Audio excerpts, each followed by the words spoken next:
Railway NTPC भर्ती का form अगर आप भरना चाहते हैं तो आपको आना होगा रेलवे रिक्रूटमेंट बोर्ड के ऑफिस। जब आप इस पर क्लिक करेंगे तो ये आपसे बोलेगा कि इससे पहले जो रेलवे में भर्ती आई हुई थी टेक्नीशियन का, सब इंस्पेक्टर यानी आरपीएफ में, इसके अलावा जूनियर इंजीनियर का, तो इनमें से किसी भी भर्ती का साथियों अगर आपने फॉर्म भरा है तो आपको रजिस्ट्रेशन करने की आवश्यकता नहीं है। आपको सिंपली अपना यूजर आईडी पासवर्ड की मदद से लॉगिन कर फॉर्म को अप्लाई करना है। तो इसके लिए आप यहाँ से ओके करें और यहाँ पर ऑप्शन दिए गए ऑलरेडी जिनका अकाउंट है लॉगिन वाले विकल्प पर जाकर अपना मोबाइल नंबर या ईमेल आईडी डालें, जो पासवर्ड मिले हैं उससे डालें, कैप्चा कोड को डालकर लॉगिन करें। पासवर्ड नहीं पता होगा तो फॉरगेट पासवर्ड पर भी आप क्लिक करेंगे।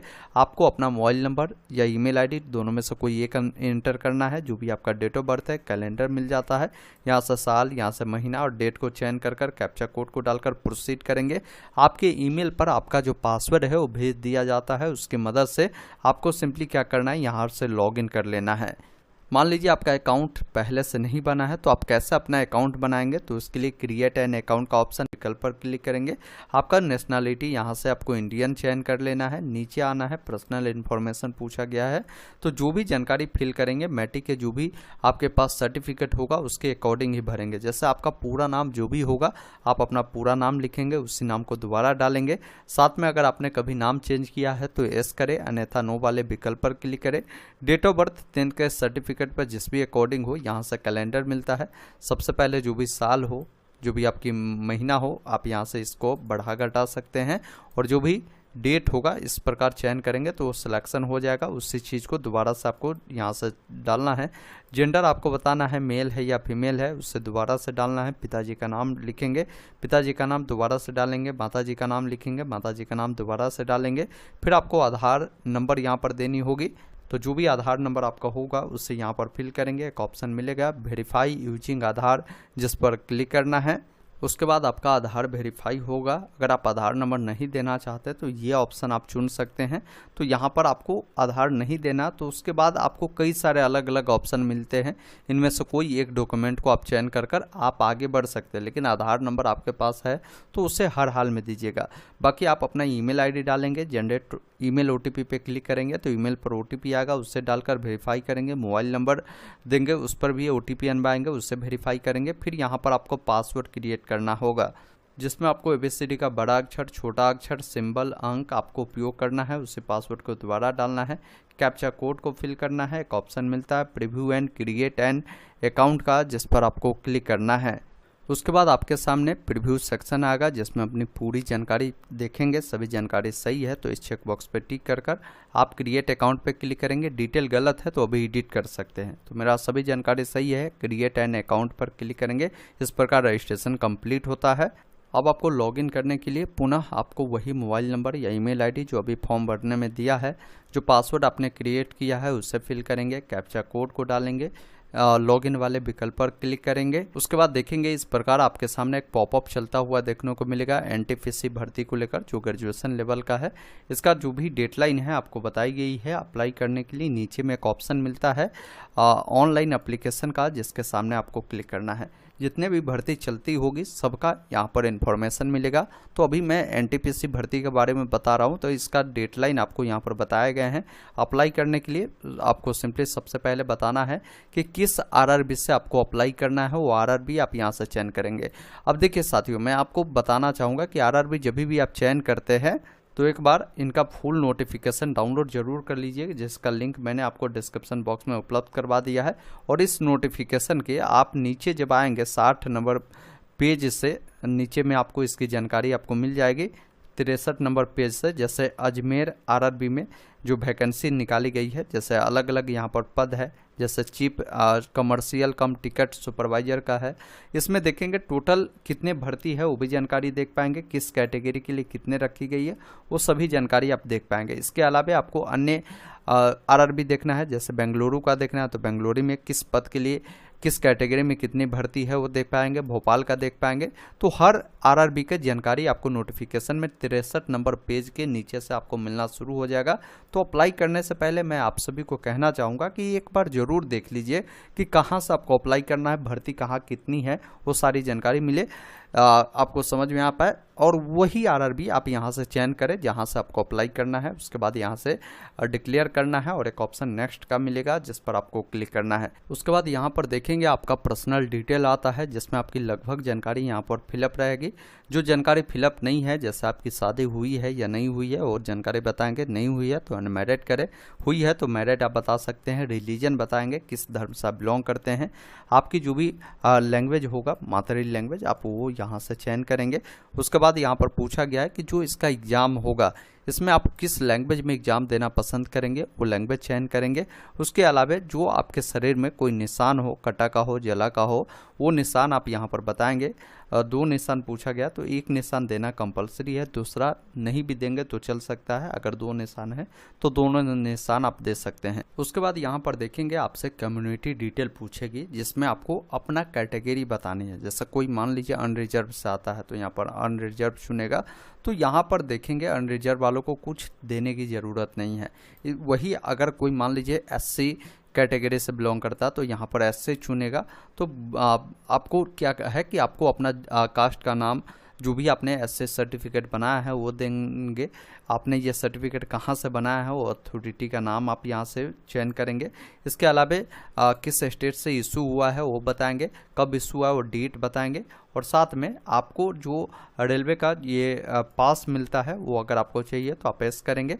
फिर आपको अपना नियरेस्ट जो भी रेलवे स्टेशन है वो बताना है और आपका जो भी कास्ट सर्टिफिकेट है वो आपको अपलोड करनी है। वही कोई मान लीजिए OBC वाले हैं या EWS वाले हैं तो जब आप इससे चुनेंगे, जैसे मैंने OBC चुना, तो बोलेगा कि आप NCL से बिलोंग करते हैं। OBC NCL में वो कैंडिडेट आता है जिनकी पारिवारिक आय 8 लाख रुपए से कम होती है तो आप NCL के तहत आते हैं, आप यहाँ से यस करेंगे। अगर इससे अधिक है तो आप यहाँ पर नो करेंगे। अब NCL से बिलोंग करेंगे तो NCL सर्टिफिकेट आपका सेंट्रल लेवल का बना होना जरूरी है, ये ध्यान रखिएगा। तो जो भी सर्टिफिकेट आपने बनाया है वो सर्टिफिकेट नंबर, साथ में अथॉरिटी का नाम, कहाँ से बना है, कब बना है, वो डेट आप यहाँ से चयन करेंगे। वही कोई EWS वाले होंगे तो EWS चुनेंगे तो आपको भी EWS सर्टिफिकेट सेंट्रल लेवल का ही होनी चाहिए और वही जानकारी आप यहाँ से फिल आउट कीजिएगा, ये ध्यान रखिएगा। अन्यथा फॉर्म आगे चलकर आपकी मिस्टेक हो जाएगी, फिर आपको दिक्कत हो जाएगा। तो इस प्रकार ये जानकारी आपको फिल करना है। नीचे जब आप आएंगे तो यहाँ पर आपका पोस्टल एड्रेस पूछा गया जिसमें आपको प्रेजेंट एड्रेस पूछा गया कि अभी आप किस राज्य में रहते हैं, किस ज़िले में आप रहते हैं। साथ में आपका प्रॉपर एड्रेस किस अकॉर्डिंग है, जिस भी अकॉर्डिंग हो यहाँ लिखिएगा। विलेज, टाउन या सिटी का नाम लिखिएगा, पिन कोड डालिएगा। अगर आपका प्रेजेंट परमानेंट दोनों सेम है तो इस चेक बॉक्स पर टिक कीजिएगा। अलग अलग है तो अलग अलग जानकारी को फिल करना है। उसके बाद सेव एंड नेक्स्ट वाले विकल्प पर क्लिक करना है। उसके बाद आप अगले स्टेप में आते हैं जिसमें आपकी जो है कैटेगरी डिटेल में पूछेगा कि अगर आप एक्स सर्विसमैन है तो यहाँ पर एसनो में उसकी जानकारी देंगे। अगर आप दिव्यांग है तो उसके बारे में एसनो में जानकारी देंगे। नीचे आएंगे तो आपसे पूछेगा कि अगर आपको स्क्राइब चाहिए तो आप बता सकते हैं, अन्यथा नो वाले विकल्प पर क्लिक करेंगे। अगर आप EWS से बिलोंग करते हैं तो यहाँ पर आप एस करेंगे तो आपको EWS के बारे में पूछेगा कि इसके लिए जो फ़ी जो है कंजम्पशन होते हैं, छूट मिलते हैं, वो आपको लेना है तो एसनो में वो जानकारी देंगे। साथ में रेलवे का जो भी कोई एम्प्लॉय है तो जानकारी देंगे। अगर इस प्रकार के आप नहीं हैं तो नो करेंगे, तो ये जानकारी देने की ज़रूरत आपको नहीं है। यहाँ पर पूछेगा कि रेलवे को एम्प्लॉय है तो आप एस कर सकते हैं, अन्यथा इसको ऐसे ही रहने दीजिएगा। उसके बाद यहाँ पर पूछ रहा है कि करंट में अगर आप कहीं एम्प्लॉय है तो आप बता सकते हैं, जैसे सेंट्रल गवर्नमेंट के हो सकते हैं, स्टेट गवर्नमेंट के हो सकते हैं, पब्लिक सेक्टर में हो सकते हैं। नहीं है तो आप नॉट अप्लीकेबल वाले ऑप्शन को चुनें। फिर नीचे आएंगे तो यहाँ पर देखिए आपको बैंक अकाउंट की डिटेल देनी है, इसमें पेमेंट आपका रिफंड होता है। हमेशा ध्यान रखिएगा, कई बार साइबर कैफ़े में बच्चे फॉर्म जब फिलअप करते हैं तो साइबर कैफ़े वाले भाई अपनी डिटेल दे देते हैं। ऐसा नहीं करनी चाहिए आपको, क्योंकि स्टूडेंट का अगर आप पेमेंट लेते हैं तो फॉर्म फिलअप की चार्जेस भी तो आप लेते हैं, तो स्टूडेंट की ही अकाउंट की डिटेल यहाँ पर देनी चाहिए आपको।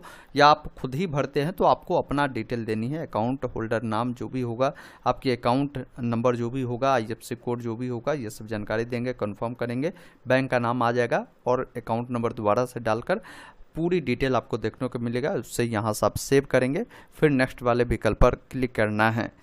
उसके बाद आप अगले स्टेप में आते हैं जिसमें आपको एजुकेशनल डिटेल देनी है, जिसमें आपने जो पूर्व में अगर फॉर्म भरे होंगे तो वो जानकारी आपको देखने को मिलता है। तो यहाँ पर वो जानकारी ऐड करेंगे, जैसे आपने मैट्रिक पास किया है तो मैट्रिक किस स्टेट से पास किया है, किस ज़िले से आपने पढ़ाई किया था, साथ में बोर्ड का नाम बताएंगे, कब आपका रिजल्ट डिक्लेयर हुआ था और क्या रोल नंबर आपका है, उससे डालकर आपके जो भी मैट्रिकुलेशन के जो आपके सर्टिफिकेट होंगे आप उससे अपलोड कर सकते हैं, या मार्कशीट जो होंगे उससे आप यहाँ से अपलोड करेंगे। इस प्रकार आपकी मैट्रिक की जानकारी ऐड होगी। फिर इसी अकॉर्डिंग आपकी जो बैचलर डिग्री होगी उसकी जानकारी ऐड करनी है। आप इस पर क्लिक करेंगे, जिसमें क्वालिफिकेशन में बैचलर डिग्री चयन करेंगे, डिसिप्लिन में आपको बैचलर डिग्री चुनना है, आपका सब स्ट्रीम जो भी होगा आप यहाँ पर बताएंगे, साथ में किस स्टेट से आपने इसे पढ़ाई किया था वो स्टेट बताएंगे, किस ज़िले से आपने पढ़ाई किया था वो आप बताएंगे, इंस्टीट्यूट का जो भी नाम होगा या यूनिवर्सिटी का जो नाम होगा वो बताएंगे, और आपका रिजल्ट कब डिक्लेयर हुआ है वो जानकारी आप यहाँ से कैलेंडर की मदद से आप साल को चेंज कर महीना को चेंज कर इस प्रकार चयन करेंगे। साथ में इसमें पूछ रहा है कि आपके पास अगर हिंदी इंग्लिश टाइपिंग का नॉलेज है तो आप यहाँ पर बता सकते हैं, इसका प्रेफरेंस दे सकते हैं, यस कर सकते हैं, अगर नहीं देना तो नो कर सकते हैं। और उसके बाद यहाँ से इसको पहले अपलोड करिए, जिसके लिए साइज बोला जा रहा है कि 500 KB में PDF फॉर्मेट में होगा, यहाँ से सेलेक्ट करेंगे। इस प्रकार सक्सेसफुली अपलोड होगा। उसके बाद क्या करेंगे, और भी डिटेल आपको ऐड करना है तो ऐड वाले विकल्प पर क्लिक करेंगे। इस प्रकार आपका जो डिटेल है वो ऐड होता है। फिर यहाँ पर आपका और भी क्वालिफिकेशन होगा तो यहाँ पर ऐड करने का ऑप्शन मिलेगा, आप ऐड कर सकते हैं। उसके बाद एक ऑप्शन मिलेगा नेक्स्ट का, जिस पर आपको क्लिक करना है, जिसमें आपको फोटोग्राफ अपलोड करना है। फोटोग्राफ के बारे में इन्होंने बताया है कि फोटोग्राफ आपका हाल का होना चाहिए, कलरफुल फोटोग्राफ होनी चाहिए। फोटोग्राफ का जो बैकग्राउंड होगा वो वाइट होनी चाहिए। 6 महीने से ज़्यादा पुराने फोटोग्राफ आप नहीं लगाएंगे। उसका साइज ये ध्यान रखिएगा। और बाकी फॉर्मेट जेपीजी फॉर्मेट में होगा, 30 से 70 KB के बीच होगा। फोटो जब भी क्लिक करें तो किसी भी प्रकार के चश्मा, ग्लास यानी टोपी, ये सब भी आपको नहीं लगाना है। तो यहाँ से कुछ इन्होंने सिंपल भी बताया है। जब इस पर क्लिक करेंगे तो इस प्रकार का फ़ोटो ये एक्सेप्ट नहीं करेंगे। इस प्रकार का फ़ोटो आपका एक्सेप्टेबल रहेगा, वो देख लेंगे। फोटोग्राफ को यहाँ से आपको अपलोड करना है। फिर नीचे आना है, सिग्नेचर जो भी होगा उससे अपलोड करना है। उसका भी गाइडलाइन दिए गए कि वाइट पेपर पर आपको ब्लू या ब्लैक इंक पेन से जो है सिग्नेचर करनी है। साइज 30 से 70 KB रखना है। उसके बाद एक ऑप्शन मिलेगा सेव का, सेव करेंगे। फिर नेक्स्ट वाले विकल्प पर क्लिक करेंगे। उसके बाद आपने जो भी डिटेल दिया होगा उस डिटेल के अकॉर्डिंग आपके सामने जो भी पोस्ट खुलेगा जिसके लिए आप एलिजिबल होंगे वो पोस्ट को आपको चयन करना है। जैसे हमारे केस में यहाँ पर 3 पोस्ट बता रहा है कि आप इसके लिए अप्लीकेबल है, तो आपको जो पोस्ट के लिए अप्लाई करना है 1 नंबर में जिसको भी रखना है आप उससे रखेंगे। जैसे हमको जो है चीफ कमर्शियल कम टिकट सुपरवाइजर को 1 नंबर में रखना है तो एक पहले प्लस पर उसको क्लिक करेंगे। फिर हमको जो रखना है सीनियर कलर कम टाइपिस्ट का रखना है तो मैं इसको चयन किया हूँ, और फिर थर्ड में इसको हमको देना है। तो इस प्रकार आपका पोस्ट प्रेफरेंस ऐड होता है। फिर सिंपली इस चेक बॉक्स पे आपको टिक करना है। नीचे आपको आना है, यहाँ पर पहले से लिखना है जहाँ से फॉर्म भरते हैं। उसके बाद इससे सेव करेंगे और एक ऑप्शन मिलता है प्रीव्यू एप्लीकेशन का, जिस पर क्लिक करना है। अब जैसे ही प्रीव्यू पे क्लिक करेंगे आपकी तमाम जानकारी यहाँ पर देखने को मिलता है। सभी जानकारी आपका सही है तो यहाँ से सबमिट करें। कोई जानकारी गलत है तो आप यहाँ से चेक बॉक्स पे टिक कर उसे एडिट भी कर सकते हैं। मेरा सभी जानकारी सही है, चेक बॉक्स पे टिक कर सबमिट वाले विकल्प पर क्लिक करेंगे। अब आपको पेमेंट करने के लिए बोलेगा, आप यहाँ से सबमिट करेंगे। जैसे ही सबमिट करेंगे तो आपका जो भी पेमेंट लगेगा वो पेमेंट दिखाएगा। पेमेंट करने के लिए पे विथ रोजर पे का जो ऑप्शन मिलता है जिस पर आपको क्लिक करना है। अब पेमेंट के गेटवे आपको खुलेगा, पेमेंट आप किस माध्यम से करना चाहते हैं। तो चलिए हम UPI से करना है तो UPI को चुना है। अब QR कोड को हम चाहते हैं स्कैन कर करना, तो आप उस पर क्लिक कर कंटिन्यू करेंगे। आपके सामने QR कोड जनरेट होगा, इसको किसी भी UPI ऐप से स्कैन कर पेमेंट को करेंगे। पेमेंट पूरा होने के बाद थोड़ा सा वेट करेंगे। उसके बाद आपको इसका प्रिंट ले लेना है, या इसके डैशबोर्ड पे आएंगे तो एप्लीकेशन हिस्ट्री में आपको यहाँ पर उसका प्रिंट लेने का ऑप्शन मिलेगा। आप यहाँ पर व्यू एप्लीकेशन पर क्लिक कर उसका प्रिंट निकाल कर अपने पास सुरक्षित रख